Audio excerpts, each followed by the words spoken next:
Hello students, आज जिस topic को हम लोग डिस्कस करेंगे वो है राइट सर्कुलर कोन। देखिए, राइट सर्कुलर कोन जो है वो पहले तो हम लोग डिस्कस करेंगे कि राइट सर्कुलर कोन किस तरीके से फॉर्म होता है, फिर उसके बाद उसके सरफेस एरिया और वॉल्यूम को डिस्कस करेंगे। तो राइट सर्कुलर कोन क्यों कहा जाता है? राइट सर्कुलर कोन में जो कोन का जो एक्सिस होता है वो और बेस के बीच में जो एंगल है वो 90 डिग्री होती है। तो पहले आइए देखते हैं कि राइट सर्कुलर कोन किस तरीके से फॉर्म होता है। तो सपोज कर लीजिए कि ये एक सर्कल है, उस सर्कल का सेंटर है O और उसका रेडियस जो है वो स्मॉल l है। तो हमने एक इसका जो है इसमें से एक सेक्टर को हमने फॉर्म किया है। सेक्टर है OAB, इसका आर्क A से लेके B तक जो है ये आर्क लेंथ है और एंगल AOB जो है वो थीटा है। तो थीटा जो होगी आर्क लेंथ अपॉन रेडियस जो कि L है। अब ये सेक्टर OAB को अगर हम यहां पर कंसीडर करें OAB, तो इस सेक्टर का जो रेडियस है वो है L और आर्क लेंथ AB जो है वो आर्क लेंथ है।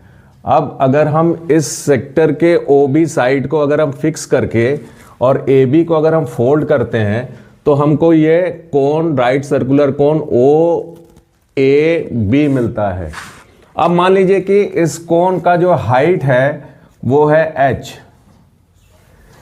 तो इसका जो ये जो सर्कल का जो रेडियस L होगा वो इस कोन के स्लैंट हाइट के बराबर होगा, यानी कि OA जो है वो स्लैंट हाइट हो जाएगा।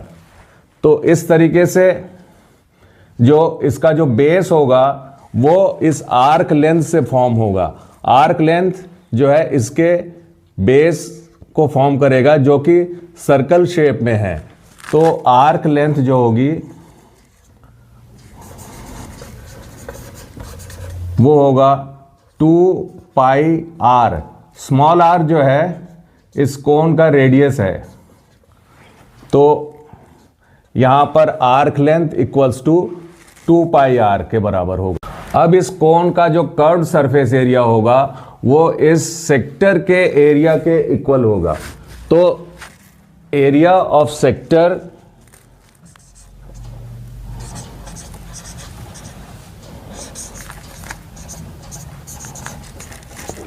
Is equals to theta upon 2 pi L square. L क्या है? L जो है ये radius of the circle, that is radius of the sector. तो यहां पर अब theta is equals to arc length upon L substitute करने पर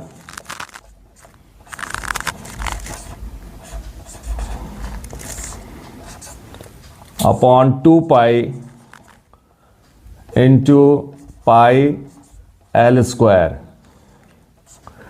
पाई कैंसिल आउट हो जाएगा, एक L से L, एक L कैंसिल होगा, आ जाएगा arc length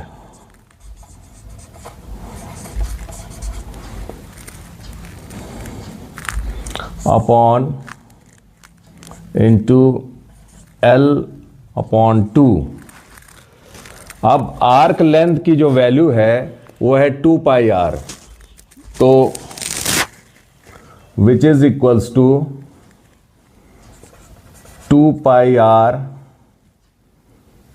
into L upon 2 cancel हो जाएगा, आ जाएगा आपका पाई r L। अब एरिया ऑफ सेक्टर जो हमने निकाला है, यही एरिया ऑफ सेक्टर जो है इस कोन के कर्व्ड सरफेस एरिया के इक्वल होगा। Therefore curved surface area equals to area of sector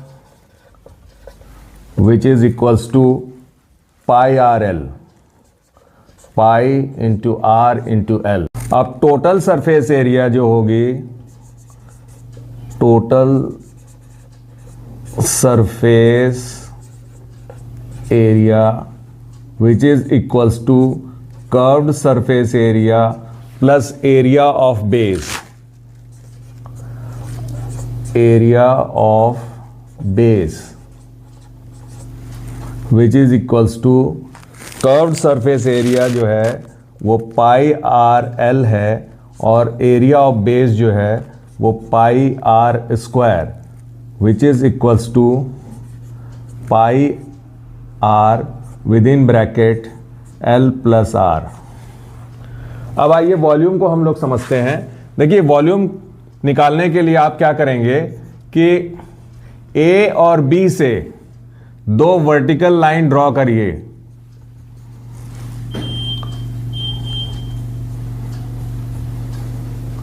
और इस सिलेंडर को अगर हम कंप्लीट करते हैं तो ये जो सिलेंडर है इसका हाइट और इस कोन का हाइट दोनों अगर h है और इस सिलेंडर का रेडियस और कोन का रेडियस स्मॉल r के बराबर है, तो from an activity we can find that the volume of this cone is 1/3 the volume of the cylinder. यानी कोन का जो वॉल्यूम होगा वो सिलेंडर के वॉल्यूम का 1/3 होगा। Therefore volume of cone equals to 1/3 volume of cylinder. और cylinder का जो वॉल्यूम होता है वो पाई आर स्क्वायर एच के बराबर होता है, तो इस तरीके से 1/3 पाई आर स्क्वायर एच। अब slant height small L, height of the cone H और रेडियस ऑफ द आर, इन तीनों के बीच में जो रिलेशन है वो है L equals to under root H square plus R square.